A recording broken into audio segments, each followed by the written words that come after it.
Kodaikanal மலைப்பூண்டு kilo 500 ரூபாய். நம்ம உதவிக்கரம் பூண்டுகள்னு இந்த லாபத்திலிருந்து கிடைக்கக்கூடியதை ஏழை மக்களுக்கு நெய்ச்சோறு தாழ்ச்சா ஒவ்வொரு ஜும்மா அன்னைக்கும் நம்ம கொடுக்கக்கூடிய அந்த மகத்துவமான பணிக்காக இதில் நம்ம தலையிட்டிருக்கிறோம். இறைவன் உள்ளத்தை அறிந்தவன்.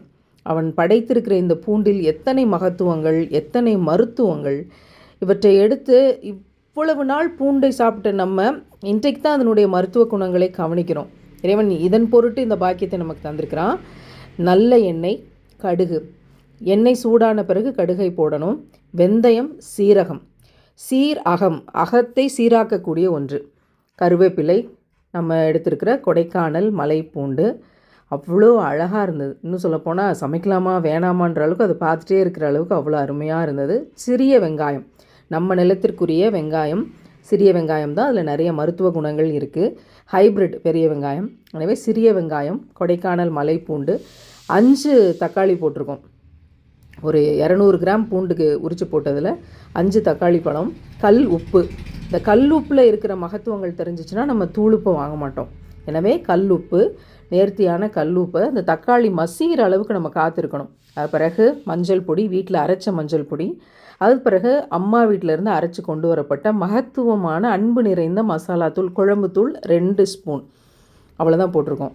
அந்த 2 சின்ன ஸ்பூன் அளவுக்கு தான் நம்ம போட்டிருக்கோம். காரம் கம்மியாக வைக்கிறது தான் எல்லாருக்குமே நல்லது.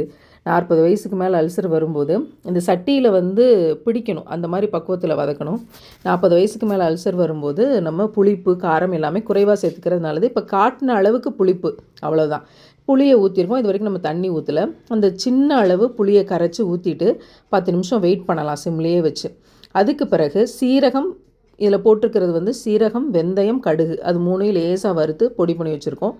நல்லா வதக்கின பிறகு ஒரே ஒரு டம்ளர் தண்ணி ஊற்றி நல்லா கொதிக்க வச்சு அந்த பூண்டு இப்போயே ஒரு அரைவைக்கு மேலே வெந்திருக்கும். பிறகு கெட்டி தேங்காய் பால், நான் கொஞ்சம் இதில் காட்டுறது தண்ணியாக இருக்குது, நம்ம கெட்டியாகவே தேங்காய் பால் எடுத்துக்கலாம். அடுத்து சுவை பார்த்துட்டு தேவையான அளவு உப்பு.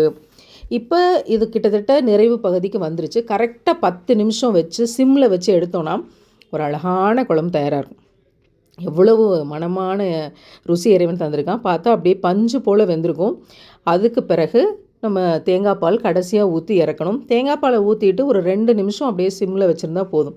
இதுக்கு குழந்தைங்களுக்கு ரொம்ப பிடிச்ச சைட் டிஷ் அப்பளம் தான். அப்பளத்துக்கு மட்டும் எண்ணெய் கொஞ்சமாக ஊற்றி இது மாதிரி வறுத்துக்கலாம். கடைசியில் நல்லெண்ணெயை ஒரு 5 சுற்று சுற்றி 2 நிமிஷம் சிம்மில் வச்சு அழகாக இறக்கிட்டா சுட சுட சோறும் இந்த கொடைக்கானல் மலைப்பூண்டு குழம்பும் அத்தனை அற்புதமாக இருக்கும். வாரத்திற்கு ஒரு முறை இந்த மாதிரி கொடைக்கானல் மலைப்பூண்டு குழம்பு நம் உடலுக்கும் உள்ளத்துக்கும் ஆரோக்கியம்.